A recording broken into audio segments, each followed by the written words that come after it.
Hey guys, I'm excited that we finally get to do some remote learning. So let's get started. In this video, I am going to be talking to you guys about how online teaching is going to work, what I'm expecting from you, and how grading is going to work. So first of all, online teaching is going to be weekly assignments, essentially. Unfortunately, we don't get class discussions or anything anymore, but for now, it's going to look like an article that will be assigned, and depending on the length, you'll have a couple of days to read it, and then do by the end of the week a Google form reflection, just like we've done in the past. It's going to be graded and entered into Skyward, and it's still going to be using that scale that is posted on the website. Use the website. The website is going to be your go-to for everything. The calendar is going to have every article posted and the assignments posted, as well as office hours. The website is also where you'll find the rubric that I was talking about. It's been in the same spot on the website since day one. What's expected of you? It's pretty simple. I'm expecting that you're actually reading the articles and then you're completing the assignments by the deadline. We kind of want to keep leadership as simple as possible, so currently it's just going to look like short articles and assignments. I will be having office hours.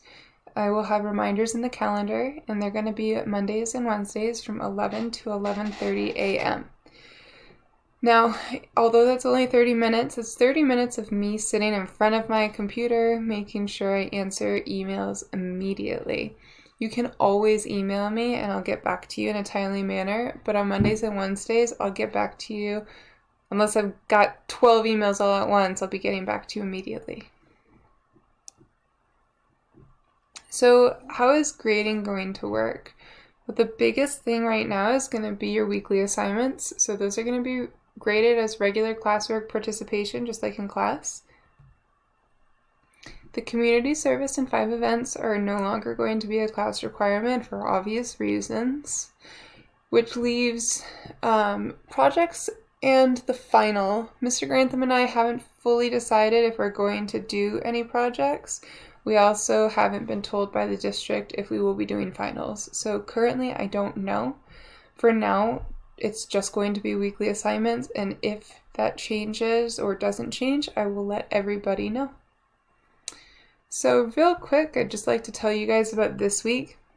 So this week is a little bit different. We're going to be talking about communication, specifically email etiquette. We chose this because it's something that you can apply immediately. I'm sure a lot of you are emailing your teachers right now.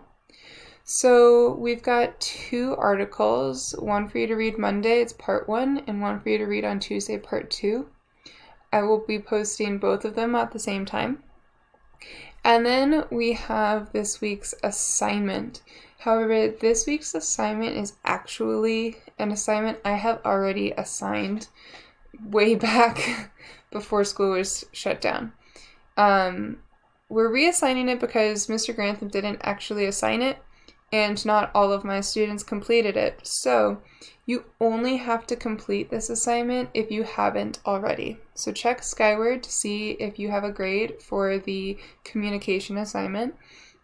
If you do, then great, you don't have to complete it, and if you don't, then you should complete it, or by the end of this week, it will become a 0 in gradebook. If you have any questions about any of this, feel free to let me know. Send me an email, and I'll get back to you as soon as I can. And if anything changes, I'll be sure to let everyone know.